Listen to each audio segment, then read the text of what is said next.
The air is heavy in the Lakers' locker room after Game 5 of the 2004 NBA Finals. Shaquille O'Neal sits alone, still in his purple and gold uniform, staring at the floor. The Detroit Pistons celebration echoes through the walls. This wasn't how it was supposed to end. Not for him. Not for the Lakers. Not for one of the greatest dynasties in NBA history. As Shaq closes his eyes, his mind drifts back to the year 2000. The Lakers were on top of the world then.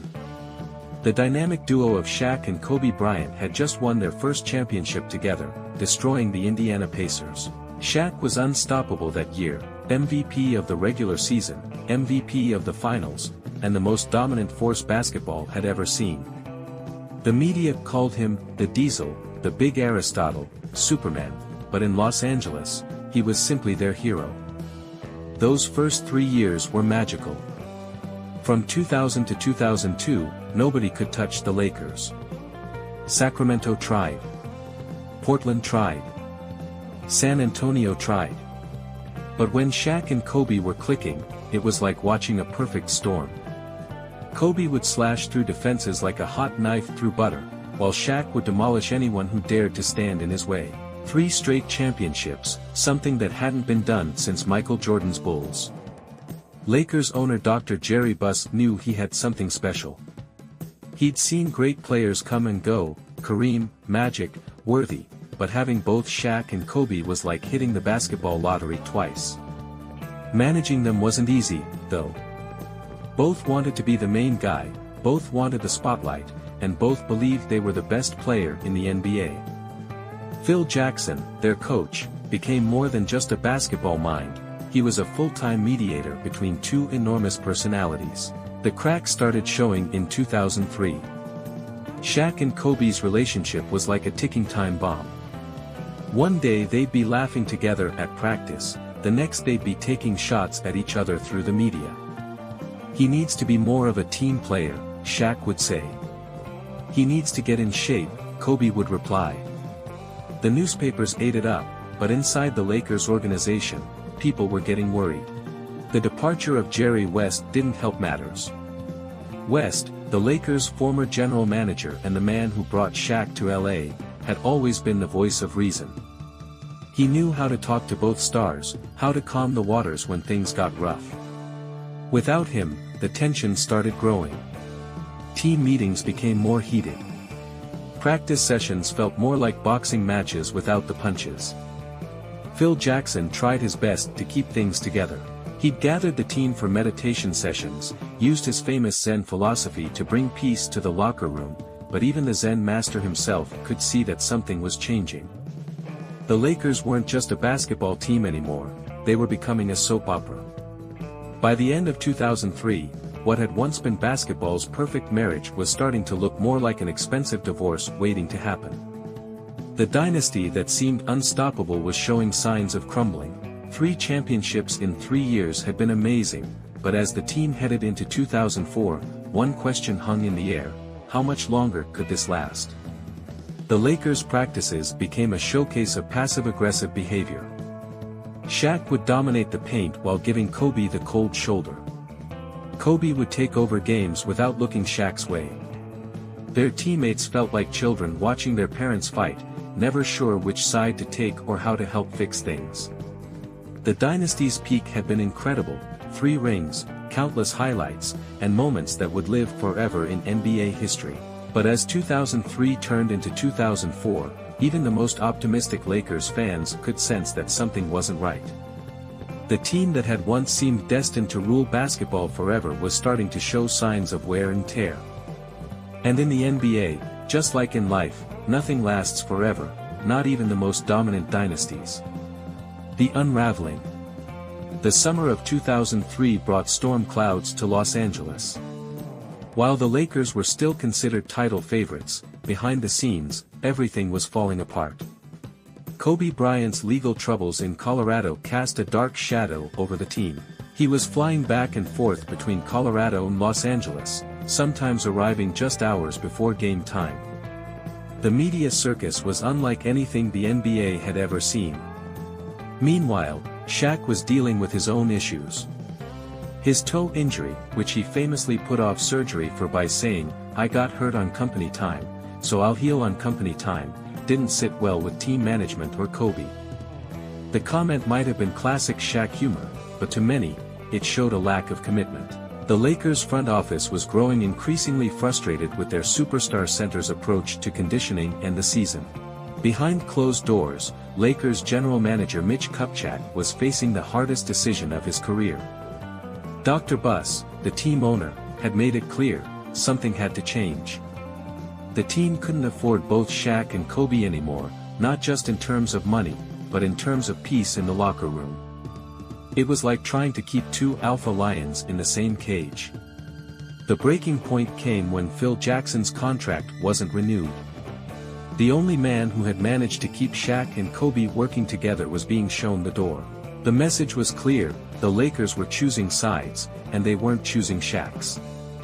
Meanwhile, in Miami, Pat Riley was watching everything unfold like a chess master.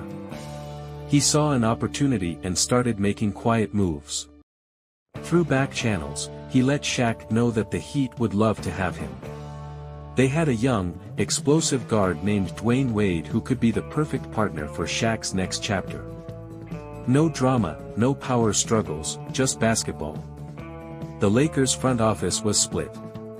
Some argued that trading Shaq would be the biggest mistake in franchise history.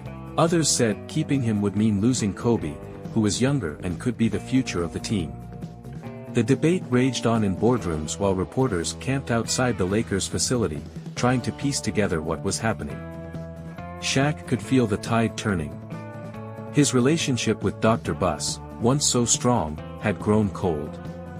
Kobe was about to become a free agent, and rumors suggested he might leave for the Clippers if Shaq stayed. The Lakers faced a choice: keep their aging, dominant center who had brought them 3 championships, or bet on the younger, more marketable Kobe Bryant. As the 2004 season wound down, the tension became unbearable. The Lakers' locker room, once filled with championship celebrations, now felt like a funeral home. Players spoke in whispers. Staff members walked on eggshells. The dynasty wasn't just ending, it was imploding. Miami's trade offer sat on Kupchak's desk like a ticking time bomb. Lamar Odom, Karen Butler, Brian Grant, and a future first-round pick. It wasn't equal value for a player of Shaq's caliber, but then again, how could any trade package be enough for Superman? The aftermath. The emergency Lakers board meeting in the summer of 2004 felt more like a family deciding to sell their childhood home. Dr. Jerry Buss sat at the head of the table, looking at faces he had known for decades. The decision they were about to make would change the NBA landscape forever. The phone call to Shaq was brief but heavy with emotion. Dr. Buss, who had signed Shaq to the largest contract in NBA history 8 years earlier, had to tell his superstar center that the Lakers were going in a different direction. Shaq later said he felt like a business being sold rather than a player who had brought 3 championships to the city. The press conference announcing the trade was surreal. In Miami, they rolled out the red carpet for Shaq. He arrived in a big rig truck with "Diesel" written on the side, thousands of Heat fans cheering his arrival. Meanwhile, in Los Angeles, fans gathered outside Staples Center in disbelief, some holding signs that read, "Don't trade Shaq," and "3 rings mean nothing." The Lakers had chosen Kobe Bryant as their future. At 25, he was entering his prime, while Shaq was 32 and showing signs of slowing down. The Lakers signed Kobe to a 7-year contract, making him the face of the franchise. But the years immediately following Shaq's departure were rough. The Lakers missed the playoffs in 2005 for only the 5th time in franchise history. Miami, on the other hand, got exactly what they wanted. Shaq and young Dwayne Wade clicked immediately. By 2006, less than 2 years after the trade, the Heat won their first NBA championship. Shaq had proven he could still dominate, just not in purple and gold. The relationship between Shaq and Kobe remained icy for years. They would take shots at each other through the media, in rap songs, and during interviews. But time has a way of healing wounds. As they got older, both began to appreciate what they had achieved together. The feud slowly turned into a mutual respect. Looking back, those involved see the trade differently now. The Lakers front office admits they might have been too quick to break up a dynasty, but they also point to Kobe's later championships in 2009 and 2010 as proof that they made the right long-term decision. Shaq has said that while the exit hurt, it taught him that the NBA is a business first. PhilJackson, who would later return to coach the Lakers, wrote in his book that the Shaq trade marked the end of one of basketball's greatest dynasties. He believed that with better communication and more compromise, the Lakers could have extended their reign for several more years. The true impact of Shaq's exit went beyond just the Lakers and Heat. It changed how teams handled superstar duos, showing that even the most successful partnerships could fall apart if not managed properly. It also showed that sometimes, the hardest business decisions are the ones involving your biggest stars. Today, both Shaq and the Lakers have made peace with what happened.